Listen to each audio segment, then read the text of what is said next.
നമ്മൾ ഇന്നത്തെ ക്ലാസ്സിൽ മലയാളത്തിൻ്റെ ഭാഗത്തു നിന്നും പരിഭാഷയിൽ ചോദിക്കാൻ സാധ്യതയുള്ള പ്രധാനപ്പെട്ട കുറച്ച് ക്വസ്റ്റ്യൻസ് ആണ്. ആവർത്തിച്ച് ക്ലാസ് കേൾക്കാനായിട്ട് ശ്രമിക്കുക. നോട്ടുകൾ എന്ത് ചെയ്യുക, എഴുതി വെക്കാനായിട്ടും ശ്രമിക്കുക. നമുക്ക് സമയം കളയാതെ നോക്കാം. ആസ്പർ. ആസ്പർ എന്ന് പറയുമ്പോൾ എന്താണ്? അനുസരിച്ച്. ആസ്പർ അനുസരിച്ച്. ഇവിടെ ശ്രദ്ധിക്കേണ്ട ഒരു കാര്യമുണ്ട്.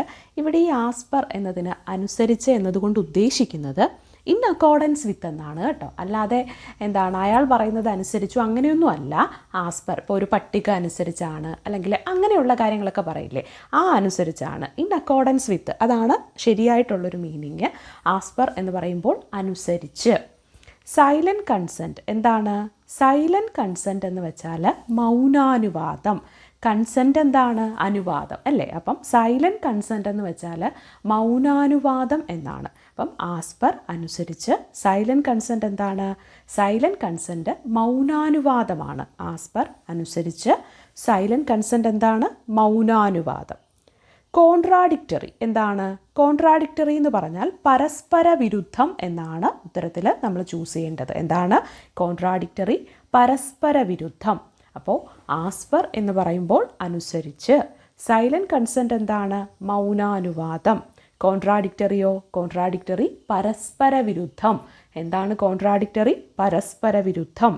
ബാലൻസ്ഡ് ഡയറ്റ് നമ്മളെപ്പോഴും കേൾക്കുന്നൊരു കാര്യമാണല്ലേ ഈ ഒരു കാലത്ത്. ബാലൻസ്ഡ് ഡയറ്റ് എന്ന് പറഞ്ഞാൽ സമീകൃത ആഹാരം എന്നാണ്. എന്താണ് ബാലൻസ്ഡ് ഡയറ്റ് എന്നാൽ? സമീകൃത ആഹാരം. ബാക്ക് റെഫറൻസ് എന്താണ്? മുൻപരാമർശം. ബാക്ക് റെഫറൻസ് എന്താണ്? ബാക്ക് റെഫറൻസ് മുൻപരാമർശം എന്നതാണ്. അപ്പോൾ എന്താണ് ബാലൻസ്ഡ് ഡയറ്റ് എന്നാൽ സമീകൃത ആഹാരം, ബാക്ക് റെഫറൻസ് എന്നാൽ മുൻപരാമർശം. അപ്പോൾ ആസ്പർ എന്നത് ഉത്തരമായിട്ട് എഴുതേണ്ടത് അനുസരിച്ച് എന്നതാണ്. സൈലൻറ്റ് കൺസെൻറ്റ് എന്താണ്? മൗനാനുവാദമാണ്. കൺസെൻറ്റ് എന്ന് പറയുമ്പോൾ അനുവാദമാണെന്ന് നമുക്കറിയാം. അപ്പം സൈലൻറ്റ് കൺസെൻറ്റ് മൗനാനുവാദം. കോൺട്രാഡിക്റ്ററി എന്താണ്? കോൺട്രാഡിക്റ്ററി പരസ്പര വിരുദ്ധം. കോൺട്രാഡിക്റ്ററി ആയിട്ടുള്ള സ്റ്റേറ്റ്മെൻറ്റ് നടത്തി എന്നൊക്കെ നമ്മൾ പറയാറില്ലേ. കോൺട്രാഡിക്റ്ററി എന്ന് പറഞ്ഞാൽ പരസ്പര വിരുദ്ധം. ബാലൻസ്ഡ് ഡയറ്റ് എന്താണ്? സമീകൃത ആഹാരമാണ് ബാലൻസ്ഡ് ഡയറ്റ്. എന്താണ് ബാലൻസ്ഡ് ഡയറ്റ്? സമീകൃത ആഹാരം. ബാക്ക് റെഫറൻസ് എന്താണ്? ബാക്ക് റെഫറൻസ് മുൻപരാമർശമാണ്. ബാക്ക് റെഫറൻസ് എന്താണ്? മുൻപരാമർശം. ബാൻ അപ്പോയിൻമെൻറ്റ് എന്താണ്? നിയമന നിരോധനമാണ് ബാൻ അപ്പോയിൻമെൻറ്റ്. എന്താണ് ബാൻ അപ്പോയിൻമെൻറ്റ്? നിയമന നിരോധനം. ബേർഡ്സ് ഐ വ്യൂ എന്താണ്? വിഹഗ വീക്ഷണം എന്നാണ്.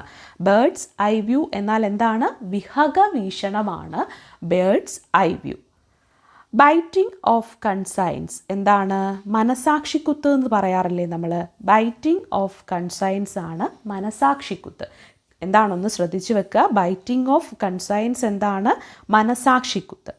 ബ്ലാക്ക് ലിസ്റ്റിംഗ് എന്താണ്? കരിമ്പട്ടിക. അയാൾ കരിമ്പട്ടികയിൽ ഉൾപ്പെട്ടു എന്നൊക്കെ പറയാറില്ലേ. ബ്ലാക്ക് ലിസ്റ്റിംഗ് എന്താണ്?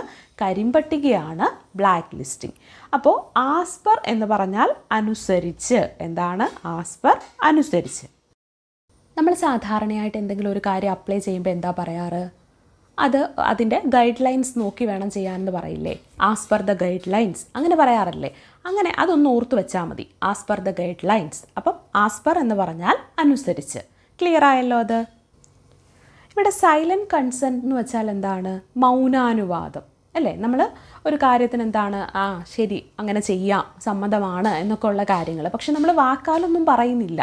അതിനെ എഗ്രി ചെയ്തുകൊണ്ട് നമ്മൾ മൗനം പാലിക്കുകയാണെങ്കിൽ നമ്മൾ മൗനാനുവാദം നൽകി എന്നൊക്കെ പറയാറില്ലേ.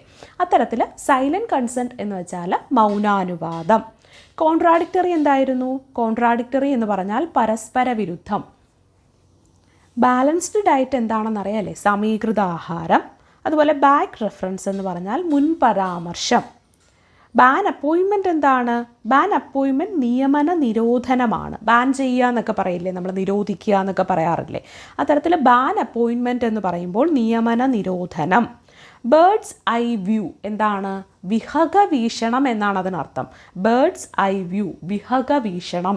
അയാൾ എന്താണ് കാര്യങ്ങളെയൊക്കെ വളരെ കൃത്യമായിട്ട് മുൻകൂട്ടി അല്ലെങ്കിൽ ഡീറ്റെയിൽ ആയിട്ട് അതിൻ്റെ മൈന്യൂട്ടായ കാര്യങ്ങളെയൊക്കെ മനസ്സിലാക്കുന്നു എന്ന് കാണിക്കാൻ വേണ്ടി നമ്മൾ ചിലപ്പോൾ ഈ ഒരു ഇത് ഉപയോഗിക്കാറുണ്ട്. ബേർഡ്സ് ഐ വ്യൂ എന്താണ്? വിഹഗ വീക്ഷണം. ബൈറ്റിംഗ് ഓഫ് കൺസൈൻസ് എന്താണ്? മനസാക്ഷിക്കുത്ത്. ഒരു കാര്യം ചെയ്യുമ്പോൾ നമ്മൾ പറയില്ലേ എനിക്ക് മനസാക്ഷിക്കുത്ത് ഉണ്ട്, എനിക്ക് അങ്ങനെ ചെയ്യാൻ പറ്റില്ല, ഇങ്ങനെയൊക്കെ നമ്മൾ പറയാറില്ല. അപ്പം ബൈറ്റിംഗ് ഓഫ് കൺസൈൻസ് എന്ന് പറഞ്ഞാൽ മനസാക്ഷിക്കുത്തെന്നാണ്. ബ്ലാക്ക് ലിസ്റ്റിംഗ് ആണ് കരിമ്പട്ടിക. എന്താണ് ബ്ലാക്ക് ലിസ്റ്റിംഗ്? കരിമ്പട്ടിക. അപ്പോൾ ആസ്പർ അനുസരിച്ച്, സൈലൻറ്റ് കൺസെൻറ്റ് മൗനാനുവാദം, കോൺട്രാഡിക്ടറി എന്താണ്? പരസ്പര വിരുദ്ധം, ബാലൻസ്ഡ് ഡയറ്റ് സമീകൃത ആഹാരം, ബാക്ക് റെഫറൻസ് എന്ന് പറഞ്ഞാൽ മുൻപരാമർശം എന്നാണ്, ബാൻ അപ്പോയിൻമെൻറ്റ് എന്ന് പറഞ്ഞാൽ നിയമന നിരോധനം, ബേർഡ്സ് ഐ വ്യൂവോ വിഹക വീക്ഷണമാണ് bird's eye view. Biting of conscience എന്നാൽ മനസാക്ഷിക്കുത്ത്, ബ്ലാക്ക് ലിസ്റ്റിങ്ങോ കരിമ്പട്ടികയാണ് ബ്ലാക്ക് ലിസ്റ്റിംഗ്.